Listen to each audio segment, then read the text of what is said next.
Assalamualaikum warahmatullahi wabarakatuh. Alhamdulillah, wassalatu wassalamu ala rasulillah.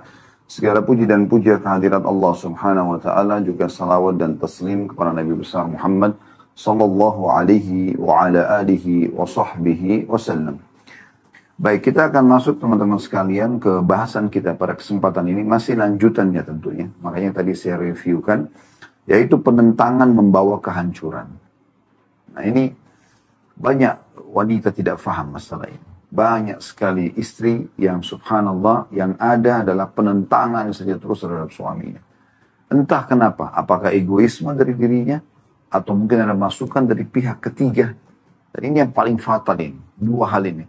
Egoisme dari diri sendiri, merasa diri lebih pintar, lebih kaya, lebih tahu, ya. Tidak mau diberikan masukan oleh suami, maka ini bahaya sekali. Ya.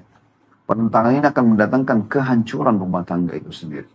Dan syaitan seringkali membubui mengatakan, ya sudah nggak masalah kok, biar sampai cerai pun nggak masalah. Kadang-kadang cerai itu yang berarti tidak ada lagi interaksi biologis Anda yang Anda bisa nikmati, baik dari sisi pahala dan juga kenikmatannya.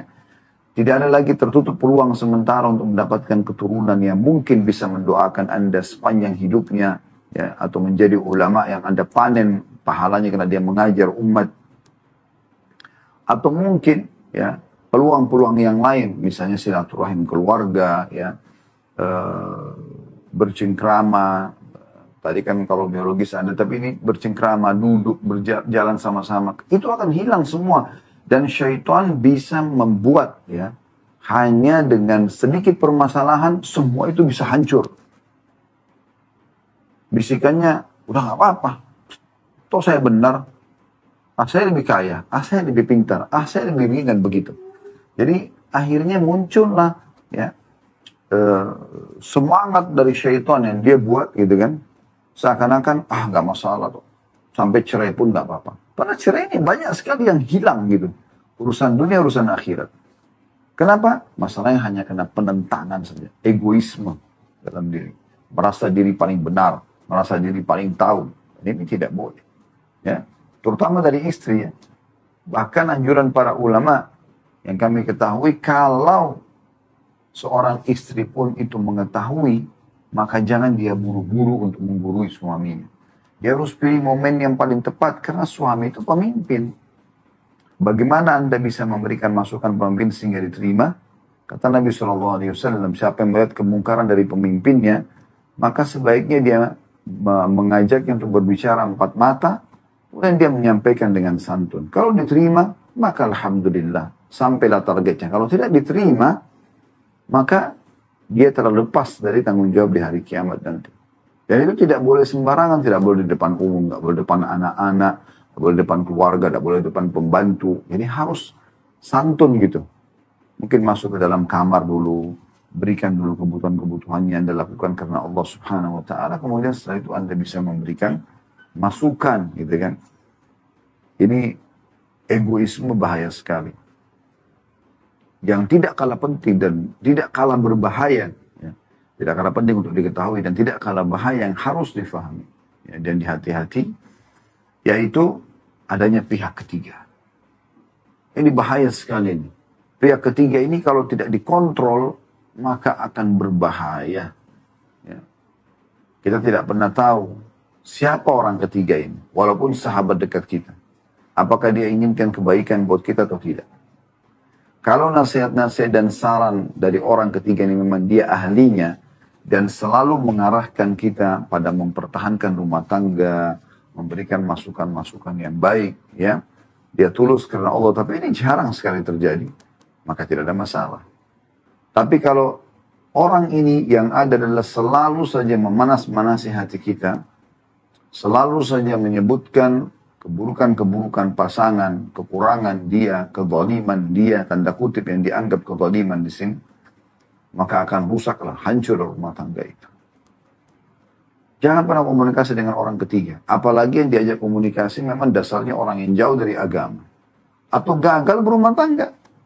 Nah, udah nggak paham agama, akhirnya ajakannya dan bisikannya atau nasihatnya semuanya jauh dari agama. Atau memang dasarnya dia orang gagal berumah tangga. Mohon maaf ini, janda, duda. Bukan karena meninggal pasangannya, tapi karena gagal. Lalu kemudian ditanya masalah rumah tangga. Yang terjadi dia akan sarankan seperti apa yang telah terjadi pada dirinya. Dan ini keburukan tentunya. Bagaimana caranya Anda ngomong agar Anda juara satu di kelas, di sekolah misalnya, atau di kampus, dengan orang yang tidak berhasil kuliah? Nah, bagaimana caranya Anda ingin menjadi juara di sebuah pertandingan, Anda bicara dengan orang yang gagal juara? Nggak mungkin kan? Anda harus bicara dengan orang yang sukses. Bagaimana caranya Anda bisa mendapatkan prestasi-prestasi di perusahaan yang tempat Anda bekerja, sementara Anda berbicara dengan orang yang sudah di PHK, atau dipecat secara tidak hormat? Nggak bakal mungkin nyambung. Atau Anda bicara dengan orang yang tidak punya ilmu sama sekali. Berapa banyak kasus terjadi, dan saya pernah lihat sendiri kasus, ada satu orang sampai cerai dengan suaminya karena memang dia selalu komunikasi dengan adik perempuannya yang masih gadis. Jadi tempat curhatnya, adik perempuannya belum punya pengalaman dalam rumah tangga. Maka kesimpulan terakhir, adiknya pusing mengatakan, kenapa kakak bertahan, cerai saja. Dengan gampangnya dia mengucapkan, dan akhirnya diikutilah saran tersebut. Setelah itu apa yang terjadi? Penderitaan. Jauh dari suami, menyesal. Adiknya kemudian setelah itu menikah dengan suaminya, jalan pergi, dan dia akhirnya sendirian. Dan sekian banyak kasus-kasus yang terjadi seperti itu.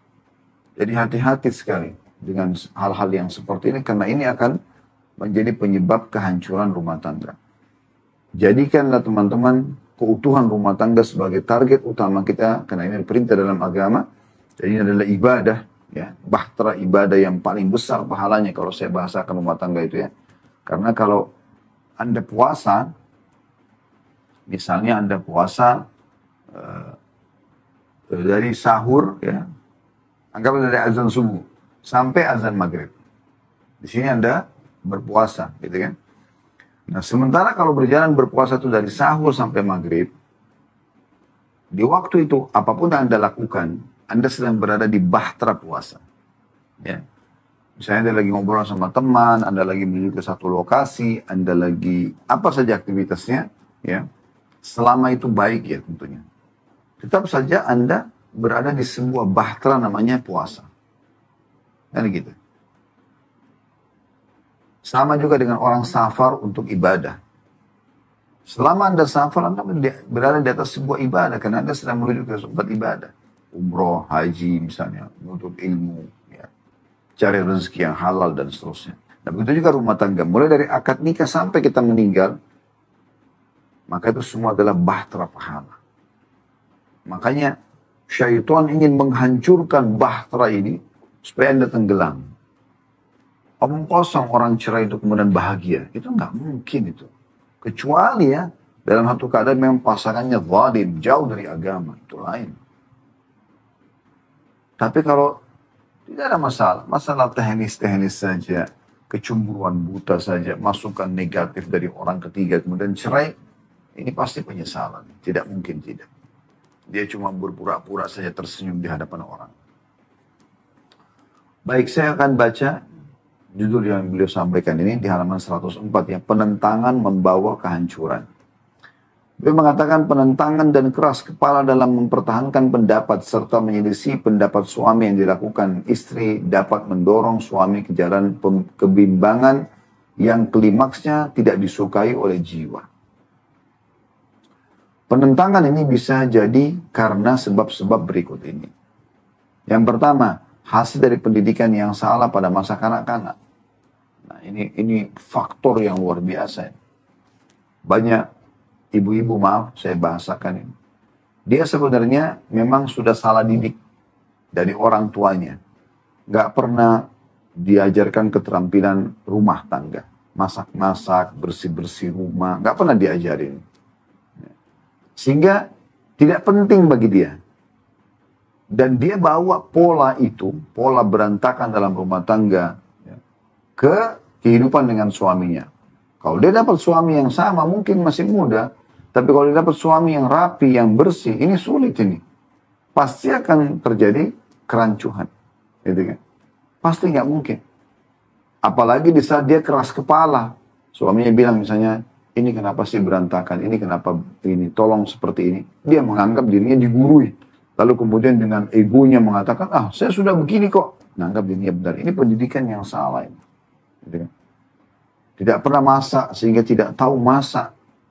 Lalu fungsi Anda sebagai istri apa? Mau biarkan selalu suami makan dari tangan pembantu? Sesekali Anda turun tangan, tunjukkan keterampilan masak. Beda. Kami ini sebagai suami, beda sekali kalau makan hasil masakan pasangan dengan hasil beli dari luar. Kalau Anda dibantu oleh orang tua, dibantu oleh pembantu, oke lah. Gitu kan. Tapi kan ada bedanya, ada keterampilan masak yang harusnya dikuasai. Gitu kan. Kemudian juga sama dengan pola tidur, ya, pola makan, ya. Ada orang mungkin pendidikannya kurang dalam masalah ini sehingga makannya berantakan, belepotan, gitu kan. Ada orang yang masya Allah berhasil gitu, orang tuanya didik, bersih, rapi, makan tidak tumpah-tumpah, mengunyah pun dengan tata cara, dengan seninya, ya. Penataan makanan juga dengan seninya, gitu kan. Minum air dengan seninya, tidak pernah memberikan celah di mana suami bisa menjadi negatif. Bagaimana Anda jaga cara mengunyah Anda dan cara makan Anda di depan orang yang Anda segani, atasan Anda misalnya, atau siapalah orang tua, ya, orang yang kira-kira Anda segani, pemimpin masyarakat, Anda pasti tidak mungkin makan belepotan. Kenapa Anda lakukan itu pada suami? Ya, kenapa nggak dijaga ini semua? Jangan ada celah di mana suami bisa menjadi negatif. Karena hanya satu orang ini yang disuruh berbakti dengan dia dalam agama. Tentu ada juga orang tua, tapi nomor satu adalah suami. Sudah baik hubungan sama dia, selesai. Anda kalau meninggal dan dia ridho, Anda dapat tiket surga. Kan begitu. Maka ini poin harus digarisbawahi, hati-hati. Nah ini pola berpakaian, pola tidur, pola makan. Ya. Kalau Anda biasa pakai baju lengan panjang, piyama lah kalau Anda sebelum menikah. Sekarang sudah menikah, tidak bisa lagi. Anda dulu pakai piyama memang karena orang tua Anda pun tidak boleh melihat aurat Anda. Tapi sekarang sama suami berhak bukan cuma melihat, menikmati tubuh Anda. Maka sudah harus ada perbedaan ini. Sudah harus perbedaan, pakai baju yang seksi, yang menarik, yang untuk suami. Anda mungkin dulu tidak terbiasa pakai parfum, sekarang sudah menikah, Anda harus pakai parfum, dan seterusnya. Nah, ini pola pendidikan yang kadang-kadang keliru ya. Kemudian juga bersifat kasar, tutur kata yang kasar. Orang tuanya biasa teriak-teriak di rumahnya, anaknya juga terbiasa teriak-teriak. Ini semua yang pendidikan yang keliru di saat anak-anak. Kemudian yang kedua, ini khusus masalah suami. Kediktatoran suami yang tidak melibatkan istri dalam urusan penghidupan serta meremehkan pendapatnya yang memberi kesan bahwa istri serba kekurangan. Akibatnya yang memberi jalan untuk menentang. Nah, ada juga faktor yang disebutkan oleh beliau, ada suami yang diktator. Walaupun ini persentasenya kecil sekali. Kalau bahasa diktator itu kan berarti kasar, keras. Ada juga memang suami seperti itu. Sedikit saja suaminya, istrinya salah, langsung mau ditonjok, langsung marah. Saya pernah kaget tuh melihat ada suami yang tipologis seperti ini ya. Dan saya lihat sendiri di salah satu kerabat kami sempat berkunjung ke rumah, sampai kami nggak enak sebagai tamu gitu. Karena baru beli mesin cuci aja. Baru beli mesin cuci biasa. Istrinya baru mau mempelajari, sedikit salah, udah dimarah-marahin. Mesin cuci nggak seberapa harganya. Kalau dia kehilangan istrinya, dia kehilangan hak biologis, keturunan, pelayanan. Ya. Kenapa harus dimarahin? Ajarin cara yang benar. Gitu kan. Kecuali memang dia dasarnya sudah diberikan masukan segala macam. Tidak mau dengar, boleh kita marahin. Itu pun marahin yang mendidik. Marahnya karena mendidik. Gitu ya. Tapi ini saya bilang tadi persentasenya kecil sekali. Umumnya laki-laki itu insya Allah Allah berikan ada sifat kepemimpinan dalam diri mereka, maka mereka mau menasihati dan memberikan masukan dengan baik. Dan yang ketiga, ada kalanya penentangan ini sebagai akibat ketidaksetujuan istri terhadap suaminya. Lalu ia mengungkapkan penolakannya terhadap perilaku suaminya dalam bentuk penentangan. Jadi ada hal-hal yang dia tidak suka dari suaminya, lalu kemudian dia munculkan penentangan. Tentu ini keliru ya. Ini keliru. Ini kena judulnya penentangan mendatangkan kehancuran. Jadi tidak boleh. Lalu bagaimana caranya Ustaz? Santun, ramah, sabar, doakan. Memang harus begitu. Tujuan kita adalah untuk mencapai kebahagiaan dalam rumah tangga. Ini dulu tujuannya. Sekarang ada dua cara nih. Cara yang pertama adalah keras, kasar, maunya spontan. Atau yang kedua, sabar, ramah, santun dalam menyampaikan. Pasti ada beda. Ya. Tujuannya sama sebenarnya. Tapi tata cara aja yang berbeda. Saya sudah sering sampaikan di saat di awal-awal dari buku ini sampai di halaman, kita sekarang sudah di halaman 100-an ya, 104 pada hari ini. Itu sering kami sampaikan. Bagaimana seorang istri pada saat ingin meraih cinta suaminya, perhatian suaminya, dia harus bisa memahami karakter suaminya. Suami itu punya sifat kepemimpinan. Dia tidak mau digurui. Tidak mau diatur. Ya. Maka caranya adalah sama dengan kalau kita memberikan masukan kepada ayah, kepada saudari, dan nanti kalau Anda memiliki anak laki-laki pun sama. Dengan cara memberikan bahasa singgungan-singgungan tapi dengan bahasa santun supaya dia tidak merasa digurui. Ya. Kalau misal contoh, seorang suami tidak sholat. Istrinya ingin nasihatin. Ini kalau sampai dia menikah dengan seorang laki-laki yang tidak sholat misalnya.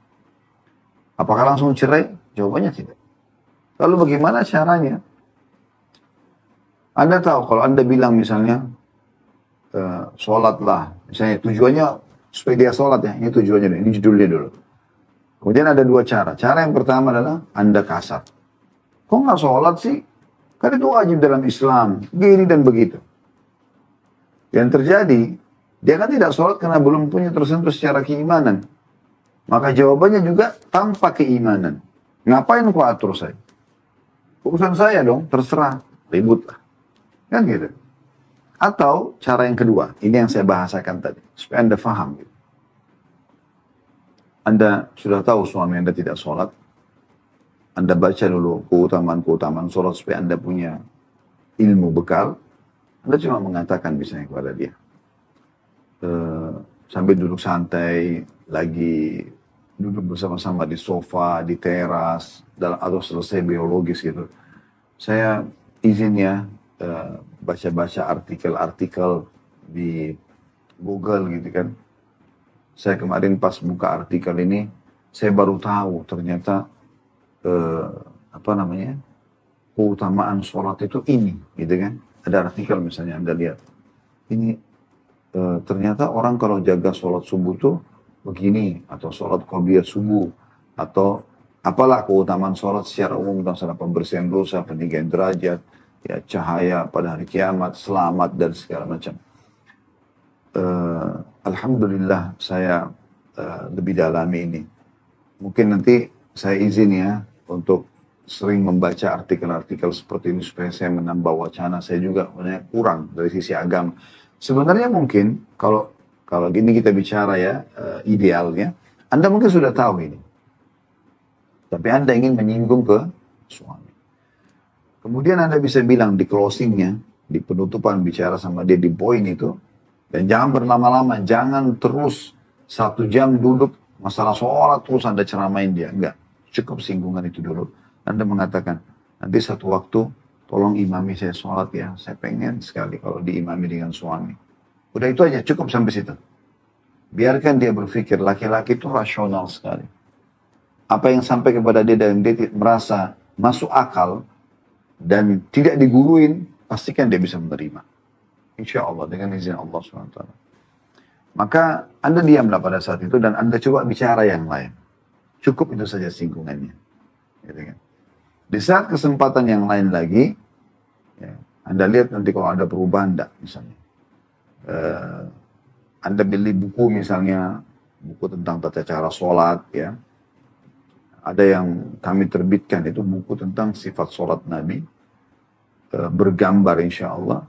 Maka Anda beli, sebenarnya Anda sudah tahu. Tapi Anda mengatakan, kirimkan dia di WA, maaf saya izin ya, pamit mungkin pakai uang bulanan untuk beli buku ini. Saya kok rasa manfaatnya besar buat saya gitu. Jadi Anda seperti sedang butuh untuk diri sendiri. Nah, gitu. Padahal sebenarnya nasihat buat suami gitu. Ini harganya cuma 15.000 rupiah misalnya. Isi-isinya ini, Anda fotoin dia tentang gerakan-gerakan sholat yang ada fotonya. Beberapa hadis, 3, 4 lembar, 5, 6 lembar cukup. Bagaimana, saya diizinkan nggak gitu. Dia kan pasti nggak mungkin harga 15.000 buku manfaatnya sholat buat istri masa dilarang gitu kan. Normal dia akan mengatakan iya, sudah selesai. Tapi sebenarnya Anda sudah berhasil menyampaikan dan dia sudah melihat, oh ternyata sholat itu keutamaannya ini. Oh tata cara sholat yang benar itu ternyata ini. Bukan mustahil pada saat pulang ke rumah dia mengatakan, coba perlihatkan saya tadi buku yang kamu beli. Udah, jangan nunjukkan seakan-akan Anda ini mau menggurui dia. Oh ini bukunya, ini saya sudah baca isinya ini. Enggak. Ambil, ini bukunya. Udah, apa yang bisa saya siapkan? Anda langsung coba servis dia. Minum apa, mau makan apa. Sebenarnya tujuan supaya dia baca buku kan gitu. Jadi seperti itu kan beda. Ini cara yang kedua yang efektif sekali. Dan di saat Anda berhasil dengan izin Allah Subhanahu wa taala menjadi penyebab suami mendapatkan hidayah, Anda akan panen pahala. Itu pasti. Tidak ada keraguan dalam masalah. Kapan dia mulai sholat, kapan dia mulai memperbaiki pendapatannya supaya jangan ada yang haram, semuanya yang halal. Kapan dia mulai berzikir, berdoa dan segala macam. Setelah dia tersentuh secara hidayah, yang mendapatkan hidayah, maka Anda akan panen-panen karena Anda pemicu awalnya. Kan begitu. Nah ini contoh saja. Dan tarik ini contoh sholat kepada semua aktivitas kita dalam seharian. Apapun yang kita ingin perbaiki, maka bahasakan. Begitu juga dengan pola misalnya. Pola Anda biasa bersih rapi. Gitu kan. Menikah dengan suami yang biasa berantakan. Bagaimana caranya? Tidak usah singgung dia. Tidak usah langsung dengan kata-kata kasar. Kok kotor sih, kok jorok sih, kok begini sih. Singgung perasaan dia. Yang jadi penentangan pasti. Lalu bagaimana caranya? Sederhana. Ya. Anda lihat handuk itu berantakan, misalnya ditaruh di restorannya, Anda mengatakan, handuknya sudah, saya gantungin ya, saya sudah siapin ada gantungan di kamar mandi. Pasti dia akan mengatakan, oh iya terima kasih, Anda ambil handuk itu, taruh. Lakukan itu beberapa kali, nanti lama-lama dia akan tahu, oh ternyata itu memang pola yang benar, gitu kan, itu pola yang benar. Nah, begitu juga dengan aktivitas yang lainnya tentunya. Kemudian, beliau mengatakan juga ada kala atau karena mengikuti ibunya. Ketika ia berada di rumah ibunya, maka ibunya yang memegang kendali semua urusannya. Maksudnya mengikuti kebiasaan ibunya yang keliru. Ya. Ini terjadi nih. Ada banyak ibu-ibu biasa berantakan. Tidak peduli dah dengan kebersihan rumah segala macam. Perawatan diri. Akhirnya terwariskan pada anaknya. Nah, ini juga kami sarankan tentunya kepada setiap laki-laki supaya tidak jadi banyak permasalahan dalam rumah tangga Anda. Anda coba memang jadikan ini pertanyaan-pertanyaan yang muncul di saat awal akan menikah. Bagaimana penataan rumah, bagaimana kebersihan, bagaimana dia berdandan untuk suami, bagaimana dia menghibur pada saat ada masalah, dan seterusnya. Yang Anda butuhkan, jadi jangan bicara setelah nikah, tapi sebelumnya Anda sudah sampaikan. Dan Anda sampaikan harapan saya itu istri begini. Seperti itu kurang lebih.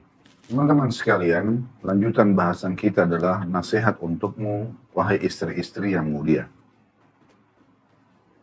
Beliau mengatakan penentangan hanyalah akan menyebabkan kehancuran rumah tanggamu. Karena ulah tanganmu sendiri. Jadi ingat ya, kalau rumah tangga hancur, berarti Anda sudah kehilangan pasangan halal untuk bercengkrama, bercerita, untuk biologis, untuk terlindungi, terpenuhi nafkah Anda. Banyak sekali rentetannya gitu. Jadi penentangan yang muncul tanpa disadari, dan tadi sudah saya bilang di awal pembukaan kita, syaitan seringkali membesar-besarkan, mengatakan, nggak apa-apa, cerai gampang kok, cerai aja sudah, menjanda aja. Jadi janda aman kok, nggak usah ada beban-beban. Jadi itu dibesar-besarkan, padahal sebenarnya beban itu. Orang jadi janda, statusnya di lapangan, ya, penilaian orang dan segala macam gitu kan. Maka ini kadang-kadang orang tidak sadar gitu. Membuat dia meremehkan rumah tangga, akhirnya merusak rumah tangganya.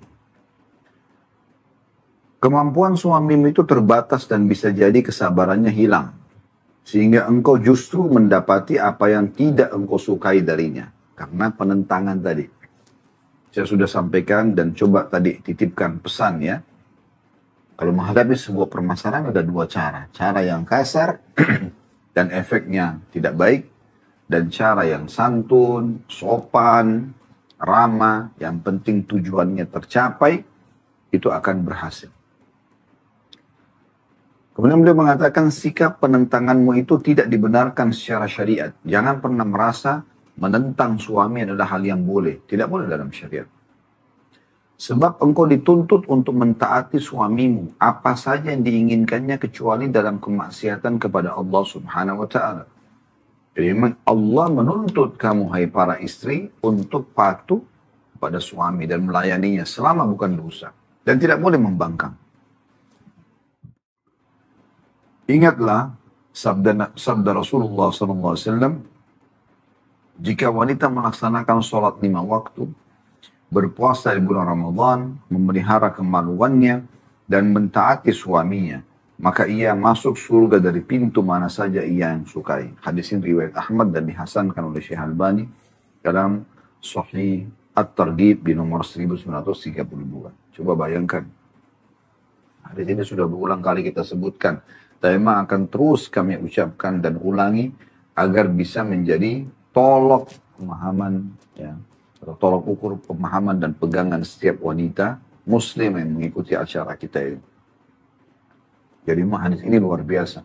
Mentaati suami itu bagian daripada kunci masuk ke dalam surga. Lalu kenapa Anda rusak ini? Kenapa harus ada penentangan? Baik, kita masuk subjudul yang lain. Diam, cemberut, dan kemalangan dalam kehidupan rumah tangga. Ya. Dikatakan seorang laki-laki mengeluh bahwa rumahnya adalah neraka. Ia pulang ke rumahnya setelah penat bekerja, tapi justru ia mendapati istrinya dengan wajah cemberut, lidah yang tajam, dan rumah sunyi dari tawa dan kegembiraan. Subhanallah.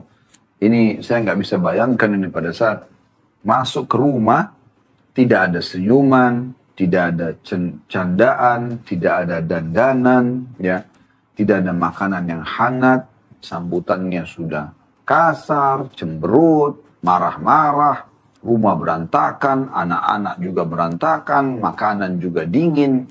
Bagaimana bertemukan ini, wahai saudariku muslimah, dengan kepenatan yang sudah ditemui suami di luar sana? Walaupun di masa kita sekarang, kantor sudah ber-AC, ya, orang sudah lebih santai bekerja depan komputer, tapi tetap ada penat.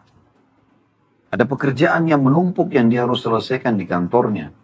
Ada kemacetan di jalan yang dia harus hadapi. Ada problem-problem, mungkin cuaca, panas, hujan, dan seterusnya. Ya. Belum lagi mungkin ada tuntutan-tuntutan dari keluarga dia, orang tuanya misalnya, dan seterusnya. Ya. Belum lagi permasalahan dengan teman-temannya. Ya, ada saja masalah yang dihadapi. Maka harus ada suasana yang berbeda pada saat masuk ke dalam rumah. Kenapa Anda menyambut suami dan mengiyakan bisikan syaitan dengan cemberut, dengan lidah tajam, dengan mencari-cari kesalahan? Kenapa nggak hibur dia? Kenapa nggak tenangkan hatinya? Kenapa nggak berikan masukan dengan cara yang baik? Kenapa nggak sibuk dandan buat dia, masak buat dia, tata rumah buat dia? Karena itu syariat, itu perintah Tuhanmu, wahai muslim. Kenapa tidak sibuk dengan itu? Kenapa sibuk justru lebih senang untuk menerima telepon teman, atau bercanda dengan teman, atau keluar dengan teman-teman, dan melalaikan suami. Cuma tanya, sudah sampai di rumah belum? Udah. Itu ada makanan di sana ya, nanti bibi yang masakin, nanti ini, nanti itu. Subhanallah, terus fungsimu apa? Kamu lagi di mana, wahai muslimah? Wahai istri, kamu lagi di mana? Lagi di jalan sama teman-teman, alasannya macet. Pulang sebelum macet itu. Sampaikan dan jangan malu bilang pada sahabatmu, bahwasanya suamiku akan pulang jam 5 sore. Aku jam 3 sudah harus di rumah. Oh, kamu ini terlalu cepat, kamu ini. Ya nggak apa-apa, terserah. Kamu mau nilai apa, terserah. Tapi agamaku Islam memerintahkan agar aku melayani suamiku dengan baik. Cukup aku keluar dari jam 9 pagi, jam 10 pagi udah cukup. Pulang segera sebelum macet. Tiba di rumah sebelum suami datang. Wangikan ruangan, tata dengan rapi, Anda sudah mandi dengan bersih, sambutan dengan senyum. Nikmat itu pahala, ibadah di sisi Allah Subhanahu wa Ta'ala. Ibadah itu. Kenapa nggak dilakukan ini? Gitu kan? Saya ulangi lagi kata beliau, seorang laki-laki mengeluh bahwa rumahnya adalah neraka. Ia pulang ke rumahnya setelah penat bekerja, tapi justru ia mendapati istrinya dengan wajah cemberut, lidah yang diam, dan rumah sunyi dari tawa dan kegembiraan. Ia mengatakan, tanda kutip, di rumahku ada penyakit yang bernama kemalangan. Ia menuding penyebab sepenuhnya ada pada istri. Ia mengklaim bahwa ia tidak mengerti mengapa istrinya bersikap malang.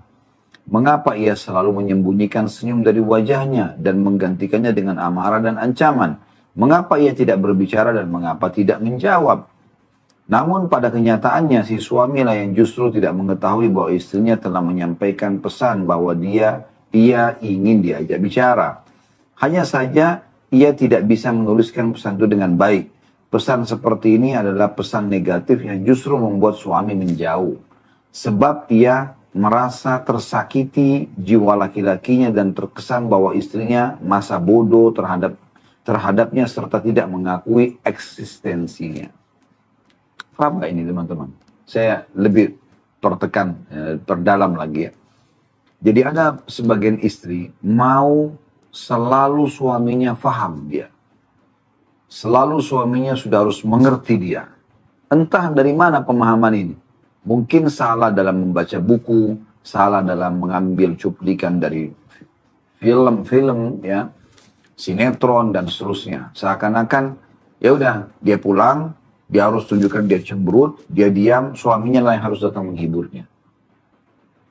Saya kadang-kadang membahasakan ke istri saya, kalau seandainya suami harus seperti ini, udah penat di luar, udah menghadapi permasalahan-permasalahan dalam mencari nafkah, berjuang di luar sana, datang ke rumah lalu harus mengurus lagi istrinya, menenangkan istrinya, menghibur istrinya, membuatnya tersenyum, lalu kapan dia beristirahat? Kapan dia menikmati masa-masa dia harus rehat? Allah menjadikan Anda pakaian dia. Allah katakan dalam Al-Quran, Hunna libasun lakum wa antum libasun lahun. Mereka para istri adalah pakaian kalian. Dan kalian juga pakaian buat mereka. Pakaian. Nyaman dipakai, menutupi kekurangan, ya. Membuat penilaian positif dari orang-orang. Kalau kita berpenampilan yang bagus, yang bersih, yang rapi, kan gitu. Maka, apa kira-kira yang diharapkan dari seorang istri yang setiap kali suami pulang seperti ini keadaannya? Mau selalu dimengerti. Kenapa nggak bahasakan? Kalau mau menggunakan bahasa tubuh, bukan diam dan cemberut. Tapi Anda mau nih, maaf saya bahasakan, hewan saja, Allah SWT berikan fitrah, kadang-kadang betinanya mengeluarkan suara tertentu. Kadang-kadang mengeluarkan bau tertentu, aroma tertentu. Kadang-kadang,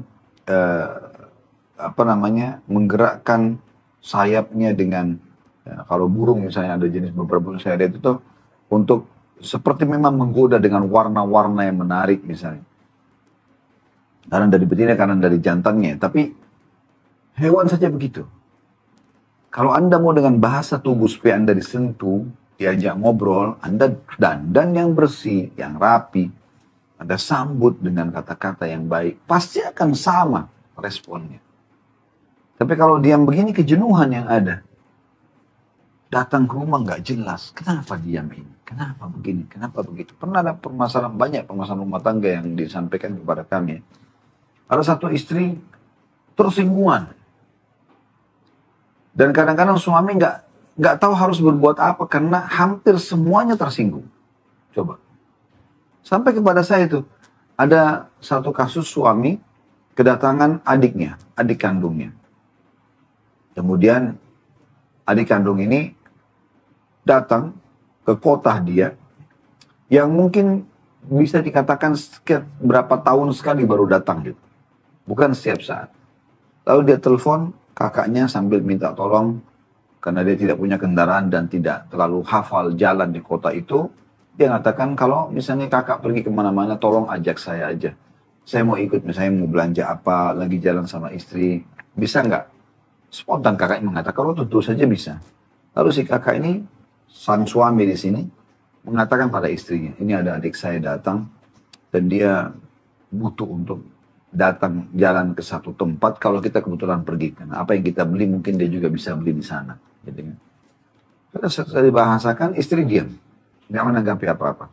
Dan pada saat itu sudah janjian mau pergi. Tiba-tiba saja suami mengatakan, kalau sudah siap, saya tunggu di luar ya. Nunggu lama. Sampai setengah jam lebih, tidak muncul-muncul istrinya. Setelah dia masuk ke dalam kamar, ditemukan istrinya sudah ganti baju, pakai baju biasa. Lalu ditanya sama suaminya, apa nggak jadi pergi? Udah nggak apa-apa, pergi sama adikmu saja. Coba, bagaimana posisi suami di sini? Apa yang harus suami lakukan? Padahal sampai informasi ini kepada saya nggak bisa berpikir bagaimana buruknya akhlaknya wanita. Kenapa? Kalaupun tidak setuju jalan sama adik ipar, kan bisa bahasakan baik-baik. Misalnya Anda mengalah, Anda mengatakan, begini aja. Kalau misalnya ada masalah sama adik ipar, Anda mengatakan, saya sepertinya pernah ada masalah dengan adik ipar ini. Misalnya namanya siapa, si Fulana gitu kan. Dan supaya tidak mengganggu hati. Gak apa-apa, nanti antar aja dulu dia. Bawa dulu dia. Mungkin saya besok di hari lain gitu kan. Kan bisa saya dengan begitu. Tapi sikap seperti ini, akhlak dari mana? Belajar dari agama apa? Islam tidak pernah mengajarkan wanita harus seperti ini caranya. Jadi cemberut, tiba-tiba bermuka musa. Dan tiba-tiba seperti ini, batalkan pergi. Sampai suaminya serba salah. Akhirnya telepon adiknya, batalkan juga sama adiknya. Dan menjelaskan kalau istrinya marah. Akhirnya adiknya terpaksa jalan naik taksi. Dan datang dari luar kota jauh. Kemudian juga terpaksa juga ya. Adiknya mungkin bisa, tanda kutip, menilai tidak baik kakaknya yang tunduk, tanda kutip, sama istrinya, atau dan seterusnya. Kok keluarganya datang jarang, sekian tahun sekali gitu kan. Dan apalagi kebetulan pada saat itu yang saya tahu, adik iparnya tidak punya masalah sebenarnya. Baik, santun, dan seterusnya. Selanjutnya kata beliau, istri menyembunyikan hakikat perasaannya yang mendidih karena sedang marah. Tapi ia tidak mampu berbicara. Mungkin kecongkakannya lah yang menghalanginya berbicara. Karena dia merasa dirinya, untuk apa saya bicara? Suami yang salah misalnya. Suami melakukan kekeliruan berkenaan dengan hak istrinya. Sedangkan ia tidak menyadari bahwa ia salah. Bisa jadi suami merasa bodoh terhadapnya. Baik itu menyangkut perasaan, masalah ranjang, atau suami mengabaikan duduk bersamanya atau hal-hal lainnya. Maka istri mengambil taktik diam dan masa bodoh hingga suami menyadari kesalahan dan kelalaiannya. Suami menghindar dan mungkin menghadapi istrinya dengan diam sambil menelan perasaan. Istri menutup diri dan suami lari dari rumahnya. Perasaan meledak suatu kali, lalu rumah tangga terbengkalai dan kehidupan tersia-siakan. Ya. Jadi karena tidak mau berbicara, tidak buka komunikasi yang sehat, tidak menggunakan retorika yang tepat, yang ada adalah kebencian dan emosional, mau tiba-tiba pasangan memahami, maka ini yang terjadi. Kita tutup teman-teman sekalian dengan Lalu apa problem yang sebenarnya? Kata beliau, problem yang sesungguhnya ialah tidak adanya keterbukaan dan dialog antara suami istri. Harus ada forum yang jernih untuk menyampaikan segala perasaan dan menghapus semua titik yang telah menghitamkan selendang putih yang indah ini. Selendang kasih sayang. Jadi syaitan ini banyak nyicil-nyicil dalam rumah tangga ya. Nyicil-nyicil problem. Masalah ini, masalah itu, masalah dicicil problem. Sehingga nanti kalau sudah aku, awalnya tidak terlalu besar. Tidak jadi, karena kecil. Tapi karena akumulasi dan sering terjadi, maka akan jadi besar. Dan pada saat itu sulit untuk diperbaiki. Diperlukan peringatan yang lembut dan isyarat yang mencerahkan untuk menyelesaikan perkara ini. Serta tidak ada salahnya, terutama menyangkut perkara-perkara penting dan mendesak untuk berhadapan secara langsung dan berdialog. Tapi dengan cara santun. Saya sudah ajarkan tadi caranya. Maaf, bukan ajarkan. Saya sudah berbagi tadi. Bagaimana Anda kalau sedang punya target, suami sholat misalnya, atau suami berubah, apa saja gitu kan, ada targetnya. Maka ada cara yang kasar, ada cara yang baik dan santun. Tujuannya sama. Yang satu penolakan, yang satu penerimaan. Yang mana Anda pilih? Kemudian beliau mengatakan yang terakhir adalah berterus terang adalah hak masing-masing suara suami istri terhadap pasangannya. Jika hak ini tidak ada, maka kasih sayang juga akan lenyap bersamanya. Tapi tentu penyampaiannya harus dengan santun, ya, terbiasa untuk menyampaikan dengan cara-cara yang benar, gitu ya. Dan insya Allah kedepannya kita akan bahas ketika diam telah menjadi kebiasaan. Seperti apa